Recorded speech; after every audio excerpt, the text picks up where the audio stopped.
I was born in Thailand in a refugee camp called Wat Thang Klabok.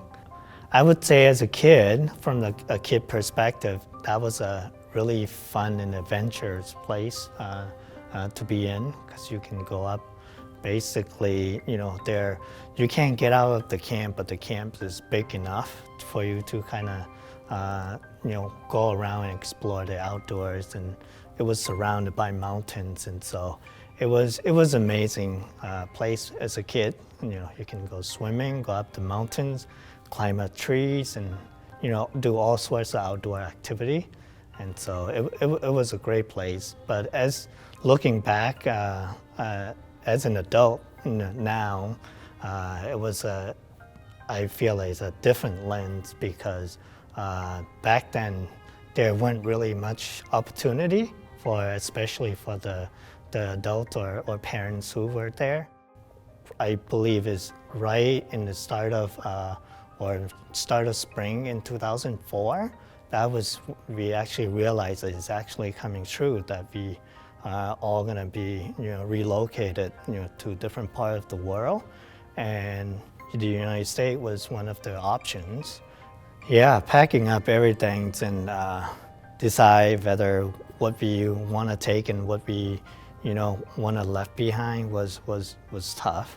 Most of us are not used to be in a car enclosure and a moving object, and so motion sickness was unbearable. And also when you are on the plane, that's physically exhaust. Everyone's out. When we landed, I believe it was right around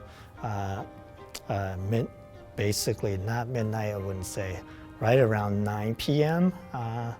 Like I said, we used to just dirt roads, and every time if you go past by, you'll see dust flying everywhere, whereas here is you see green grass and pavements and sidewalks, and you barely see any dirt.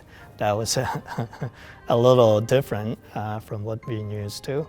Yeah, I have always loved robotic stuff. I remember as a kid, even back in the camp, used to take out broken cassette player and just take out the motors and connect it to a battery and watch it spin, really. I was actually start at the museum when I was in high school. I believe it was my junior year.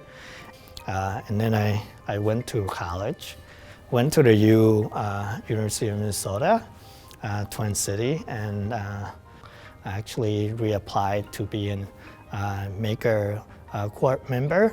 It's basically an initiative to basically do a making basically nationwide to recruit different hubs around the country.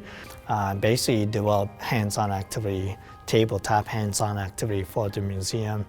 I really enjoyed doing that, and at the end of that summer, after the program was, the Maker Corps program ended, I got hired into the Activate coordinators. So as an Activate coordinator, I develop hands-on science, technology, engineering, arts, and math activity. I reapplied to be exhibit fabricator, which is the position I'm having now down in the museum shop.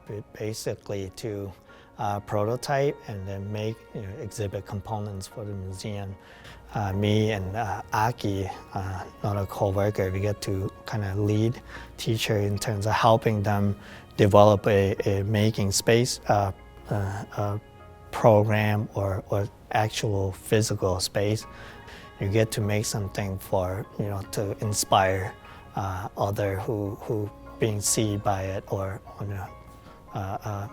being able to experience that. Hopefully that will inspire them to do something great. Yeah.